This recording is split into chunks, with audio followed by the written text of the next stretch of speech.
Зя сайн байцгаана уу? Орой минь өнөөдөр 2025 оны 8 дугаар сарын 21-ний өдөр.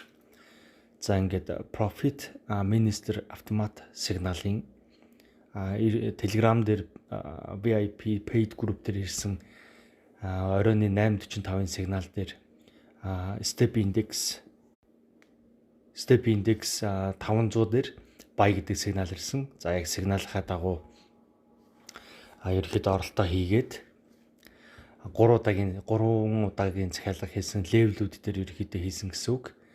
1-р левел, 2-р левел, 3-р левел. Биш 2-р левел дээр 2 удаа, 1-р левел дээр захиалга байхгүй, 3-р левел дээр 1 удаа гэдэг нийтдээ 3 захиалга ерөөхдөө хийсэн байж байгаа. За тэгээд тэр маань нийтдээ 21 орчим долларын ашигтай ажилласан. 21-с биш юу лээ? 32-оос 9-ийг хасгалаар хэд байдаг лээ? 32-оос 9-ийг хасгалаар тоод чаддаг. Хэд вэ? 21 мөн үү? Үнэ. 32-оос 23. 23 юм байна. Йоо, тарих гашилсан биш зүгээр. 23 долларын ашигтай ажилласан байна. За тэгээд өөр юу авах вэ? Ингээд сигналын 3 дахь өдөр автомат сигнал ашиглаж арилж яаж байгаа.